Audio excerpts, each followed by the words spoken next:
Halo, selamat datang dan selamat mendengarkan podcast dari kami kelompok 1 di tema yang keempat. Bareng aku, Naya dari kelas 11 MIPA 1. Halo, kalau aku Tasya dari kelas 11 Bahasa dan Budaya. Dan aku Adit dari kelas 11 MIPA 3. Nah, pada podcast kali ini kami mengangkat tema tantangan sebagai generasi milenial akan kesadaran diri terhadap lingkungan sekitar. Widih, mantap. Ya udah yuk, kita langsung ke pembahasannya aja kali ya. Oke deh, nih ya. Ngomong-ngomong tentang kesadaran diri, kita sebagai generasi milenial harus bisa memiliki kesadaran akan diri sendiri yang tinggi. Tapi nggak cuma ke diri kita sendiri, namun juga harus memiliki kesadaran diri terhadap sesama dan lingkungan sekitar kita. Iya sih, Nay, bener banget. Apalagi sekarang ini ya perubahan iklim yang muncul di negara kita ini nggak kayak dulu. Kalau dulu tuh pasti musim hujan di bulan Desember. Tapi sekarang ini di bulan November aja udah hujan. Nah, dari salah satu contoh aja tuh, itu udah terjadi perubahan iklim yang tidak menentu. Iya tuh, bener banget. Tapi ya guys, selain kita memiliki kesadaran yang tinggi, kita juga harus peduli dengan lingkungan sekitar. Kayak misalnya melakukan penanganan agar tidak terjadinya perubahan iklim. Misalnya aja nih dengan menggunakan produk ramah lingkungan dan juga mengurangi penggunaan limbah-limbah. Misalnya limbah plastik. Karena plastik menjadi salah satu limbah terbanyak yang susah untuk terdekomposisi. Tapi kenapa plastik menjadi salah satu limbah terbanyak ya? Iya, karena plastik itu kan susah untuk terdekomposisi. Dan juga kalau dilihat-lihat, penggunaan plastik itu banyak banget loh. Iya sih, Nay, bener juga. Tapi emangnya bahan baku pembuatan plastik itu apaan sih? Nah, jadi minyak bumi itu adalah salah satu pembuatan bahan baku NUA. Minyak bumi sendiri juga membutuhkan asam sulfat saat penyulingan untuk memisahkan zat-zat pengotor. Emang cara bikin asam sulfat itu gimana sih? Nah, jadi pembuatan asam sulfat itu dengan cara proses kontak. Nah, cara bikinnya itu O2 mengoksidasi SO2 plus O2 melalui pemakaian katalisator V2O5. Lalu sulfur dibakar sama 0,2 lebih dari SO2, sulfur dioksidasi jadi belerang trioksida. Belerang trioksida dilarutin ke asam sulfat pekat. Nah, jadi akan ngasilin pirosulfat. Nah, asam pirosulfat ini lalu direaksikan dengan air. Jadi ngasilin asam sulfat pekat. Terus, faktor yang bisa membuat produksi asam sulfat menjadi optimal gimana? Nah, jadi faktor yang pertama bisa dengan tekanan dinaikkan. Karena jika tekanan dinaikkan, maka kesetimbangan bergeser ke jumlah koefisien kecil. Kira-kira 1 sampai dengan 2 atm biar lebih optimal. Nah, yang kedua yaitu suhu diturunkan. Karena dengan diturunkannya suhu, maka kesetimbangan bergeser ke arah reaksi eksoterm buat ngehasilin asam sulfat yang optimum. Kita perlu reaksi yang bergeser ke arah produk kanan atau eksoterm. Suhu optimumnya 500 derajat Celcius suhu rendah. Lalu yang ketiga yaitu katalisator. Karena V2O5 perlu katalisator, nah jadi fungsi katalis di sini yaitu mempercepat laju reaksi dengan cara menurunkan energi aktivasi. Nah, kalau nggak ada katalis, nanti reaksinya itu jadi lebih lambat. Wah, gila. Ternyata plastik itu pakai asam sulfat ya. Berarti kita mulai sekarang emang harus mengurangi plastik ini. Pokoknya guys, kita sebagai generasi milenial harus seperti ini. Widih, bener juga tuh Syah. BTW ya, jago juga loh kamu. Tapi selain itu ya Dit, limbah-limbah itu sebenarnya bisa kita jadiin kerajinan barang yang lebih tinggi lagi untuk harga jualnya loh. Lah, gimana caranya tuh, Nay? Nah ya, jadi kita harus bisa kreatif dalam mengolah bahan limbah tersebut untuk menjadi kerajinan yang lebih tinggi kualitasnya, agar juga bisa menambah nilai harga jualnya nanti. Tapi BTW nih ya, ngomongin tentang gituan, perlu nggak sih strategi promosi di dalam proses penjualan itu? Ya perlulah. Nih ya, kalau kerajinan yang kita hasilkan ini menghasilkan kualitas yang baik dan juga menambah nilai harga jual yang lumayan tinggi, perlu banget kita sama yang namanya strategi promosi. Karena dengan adanya strategi promosi ini, maka akan banyak merangsang permintaan, meningkatkan hasrat konsumen untuk mencoba produk, membentuk goodwill, meningkatkan pembelian konsumen, dan juga bisa mendorong konsumen untuk membeli lebih banyak serta dapat meminimalisir. Nah, dengan begitu, maka pemasaran produk atau strategi promosi itu akan berjalan dengan lancar. Nah, kalau contoh dari strategi promosi itu kayak gimana sih? Astaga, Dit. Jadi tuh, contoh dari strategi promosi itu ya, kamu tahu kan kalau misal kita main ke mall gitu, nah, pasti kamu lihat kan kedai-kedai makanan yang ada di food court. Nah, mereka semua pasti menggunakan strategi promosi yang sangat bagus. Coba kamu lihat aja deh, berapa banyak pembeli yang datang ke kedai itu. Kalau misalnya banyak pembeli yang datang ke kedai itu ya berarti kedai itu berhasil menarik pembeli. Karena cara strategi promosinya kedai tersebut tuh bagus. Selain itu, pasti mereka juga melihat dari kemasan produknya dan tempat kedainya. Gitu, Dit. Jadi mau produk yang kamu jual gagal pun sebenarnya tetap bisa dijual kok, asal kemasan dan cara promosinya bagus. Pasti akan laku banyak dan semua akan berjalan dengan lancar. Oh gitu ya Nay, pantesan aku kemarin tuh ke mall buat nonton film sama teman-temanku. Nah, tapi sebelum nonton tuh aku makan dulu karena lapar banget kan. Nah, aku tuh kayak tertarik sama satu kedai yang ada di food court sana itu. Kedainya tuh benar-benar estetik banget dan pembelinya tuh rame banget. Jadi yaudah, aku langsung nyamperin ke sana gitu dan coba beli deh. Terus gimana sih ya? Enak nggak? Ya nggak tahu lagi sih. Rasa makanannya tuh kalau dibandingin sama masakannya mamaku, ya jelas beda jauh lah. Enak juga masakannya mamaku banget. Rasanya tuh nggak sekece dari kemasannya, maupun ya promosi-promosinya sih. Nah tuh kan bener ku bilang, jadi mereka tuh kayak cuma ya sekedar berani jual produknya aja, asal promosinya bagus sih. Iya sih, bener juga Nay. Tapi BTW, emang kalian nggak ngeri ya? Kalau misal beli makan di mall kayak gitu tuh. Ya kalau menurutku sih nggak apa-apa Dit, soalnya kan mereka jualnya di mall dan udah pasti higienis makanannya. Jadi nggak usah diraguin lagi deh. Wait. Nggak gitu juga, Sya. Mau dimanapun kita makan, entah di mall, di pinggiran jalan, atau di mana aja deh, kita juga harus selalu memperhatikan kebersihan dan juga jangan nyempelin gitu aja ya. Karena nih ya, pengalamanku dulu tuh, waktu itu aku beli makan di luar gitu. Nah, aku pesan nasi ayam balado plus lalapan.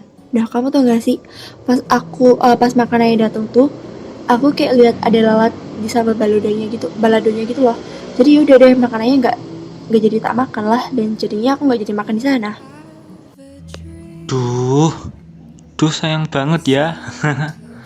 Padahal udah enak-enak mau nyantap, malah ada lalatnya. Ya nggak gitu juga sih Dit. Ya kali ada lalat di makanan tetap dimakan.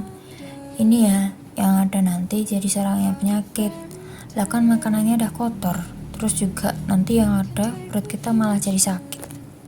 Iya bener banget tuh Syah.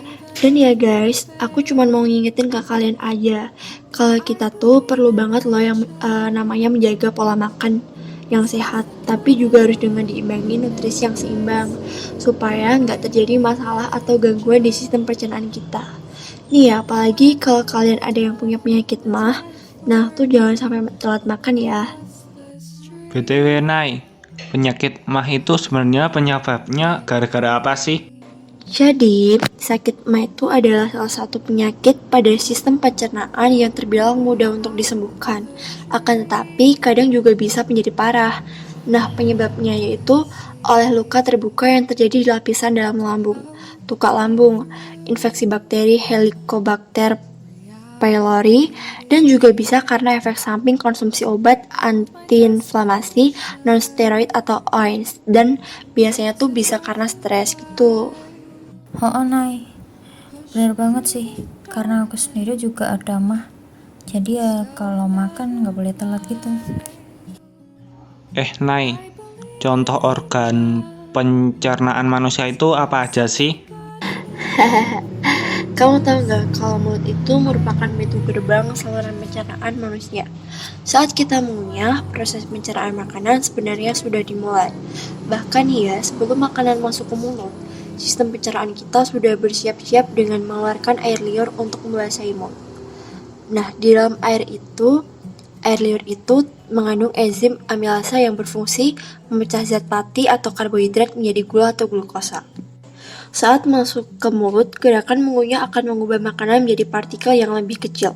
Sementara itu, enzim yang ada di air liur dapat mengelumatkan makanan sehingga akan lebih mudah diolah nantinya. Setelah proses pengunyahan, lidah kemudian akan mendorong makanan ke esofagus. Nah, di tenggorokan juga ada gerakan yang namanya gerakan peristaltik. Gerakan ini berfungsi untuk mendorong makanan masuk ke lambung. Nah, di dalam lambung terdapat enzim yang dihasilkan, yaitu enzim pepsin yang berfungsi memecah protein menjadi pepton, lipasa berfungsi memecah lemak menjadi asam lemak, dan gliserol, HCl berfungsi mengubah pepsinogen, HCl mengubah pepsinogen menjadi pepsin, lalu yang terakhir ada renin yang berfungsi untuk mengendapkan protein susu. Oh, ternyata mulut juga termasuk dalam sistem pencernaan ya. Dan ternyata di dalam lambung kita ini juga banyak menghasilkan enzim yang juga banyak fungsinya. Cuma itu doang ya, Nay? Atau ada lagi? Iya, Syah. Ya enggak dong. Organ sistem pencernaan itu masih ada banyak lagi. Nih deh, kalian bisa lihat gambar ini. Wah, mantap. Banyak juga ya ternyata. Ya udah, thanks ya, Nay, udah jelasin ke kita. Iya, Syah, sama-sama. Tapi selain menjaga pola makanan yang sehat, perlu juga loh kita melakukan olahraga supaya tubuh kita tuh semakin sehat dan bugar. Kalau aku sendiri tuh biasanya ya jogging di komplek rumah gitu, sekitar 15 sampai 30 menit. Itu pun biasanya udah banyak keluar keringatnya. Kalau aku tuh biasanya sepedaan sih, karena nggak tahu kenapa kalau sepedaan tuh kayak menurutku lebih bakar lemak gitu loh. Jujur aja nih ya, kan niatku sepedaan tuh biar ya dikit-dikit bisa nurunin BB-ku. Oh iya, aku jadi kayak keinget gitu loh, astaga. Iya, jadi tuh ada kejadian lucu banget sih pas lagi sepedaan. Apa tuh, Nay? Nah, jadi kan waktu itu aku lagi sepedaan sama papa dan adikku. Nah, adikku tuh kayak sok tahu gitu loh, kayak dia tuh salah nunjukin jalan. Jadi tuh adikku kayak yang di depan, dia tuh kayak yang jadi nunjukin jalan gitu. Katanya sih bakal ngasih jalan yang aman. Tapi malah dia tuh ngasih jalan ke kita tuh yang turunannya tuh curam banget. Nah, untungnya rem yang ada di sepedaku tuh pakai rem hidrolik. Jadi kan ngeremnya kayak lebih mudah gitu loh dan bisa nahan sepedanya. Coba deh kalau enggak, mungkin aku udah jatuh jungkal gitu. Duh, ngakak banget sih, Nay. Makanya lain kali hati-hati ya. Tapi BTW ya, kenapa rem hidrolik tuh lebih mudah untuk ngerem sepeda? Sini deh biar aku bantu jelasin. Jadi itu ya, kenapa rem hidrolik lebih mudah untuk ngerem sepeda? Ya karena rem hidrolik itu menggunakan fluida atau cairan atau minyak yang digunakan untuk memindahkan gaya dari tuas rem ke kapiler, sehingga pada sepeda dengan rem hidrolik maka tuas rem terasa ringan. Cukup ditekan dengan satu jari, maka sudah bisa mengurangi atau menghentikan laju roda sepeda. Oh gitu ya, aku juga baru tahu kalau ternyata rem hidrolik tuh bisa lebih cepat menghentikan laju roda sepeda. Thanks ya Dit, udah kasih pemahaman yang baru ke kita. BTW, tapi rem hidrolik yang ada pada sepeda tuh gambarannya kayak gimana sih? Soalnya aku belum pernah lihat. Bukan nggak pernah lihat sih, tapi kayak nggak tahu detail gambarnya gitu. Lah, kamu belum tahu sih ya? Ya udah bentar-bentar. Ini aku kasih lihat gambar sepeda dan juga detail mekanisme cara kerja rem hidrolik itu. Nih, coba kamu lihat gambarnya. Oh, ini toh. Nah, sekarang aku ngerti, Dit. Cuma ya nggak detail banget sih. BTW, thanks ya, Dit. Sampai ditunjukin gambarnya nih. Oke deh, sama-sama. BTW, ngomongin tentang olahraga tadi. Kalau kamu biasanya olahraga apa sih ya?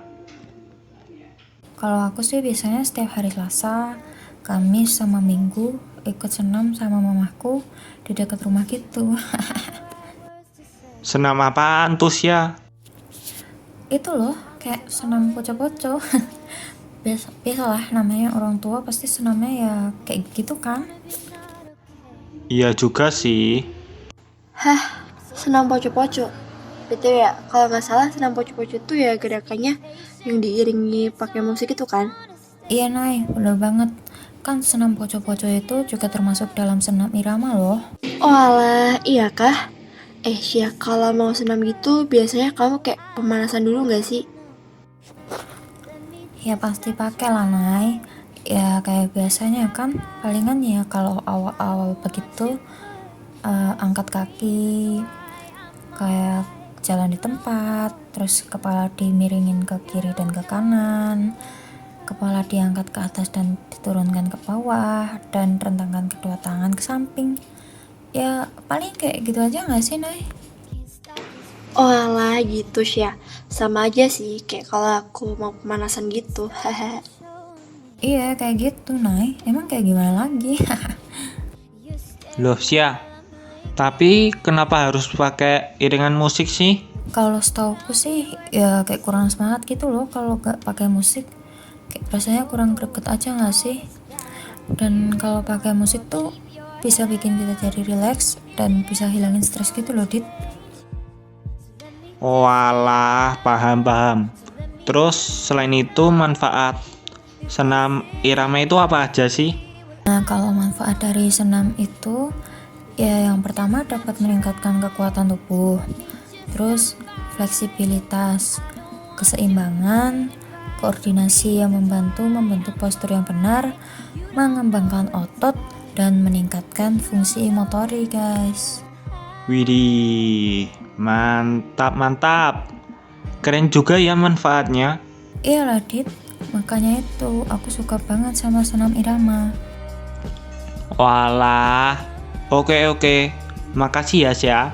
Oh iya guys, BTW ya, kemarin minggu aku ikut gotong royong loh di kampungku gitu. Astaga, aku seneng banget rasa tolong menolong, kekeluargaan, dan kemanusiaan tuh kerasa banget kemarin.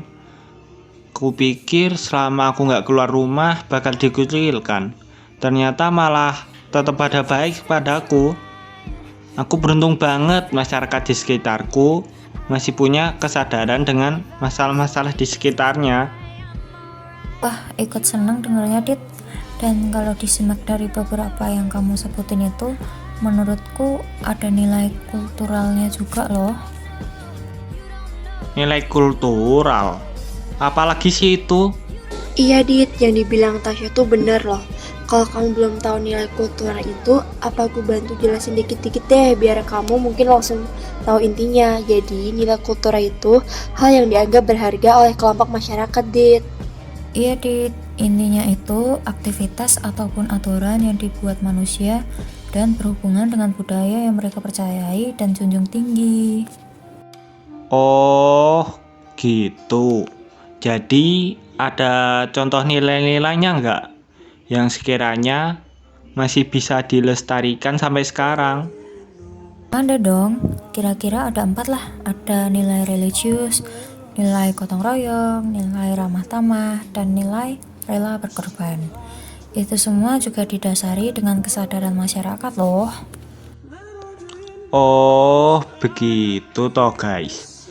Ya udah, makasih udah bantu jelasin. Ternyata masih banyak masyarakat yang sadar akan hal itu ya. Iya, sans aja. Yes, bener tuh. Bersyukur banget gak sih masih banyak masyarakat yang sadar akan hal itu. Oh iya Dit, tadi katamu minggu kemarin ikut gotong royong kan?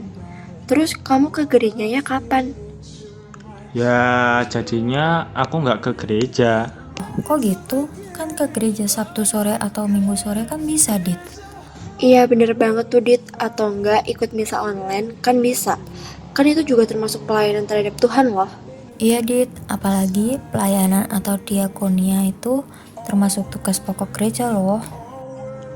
Iya guys, iya. Makasih ya udah diingetin. BTW, aku baru tahu kalau melayani Tuhan itu termasuk tugas pokok.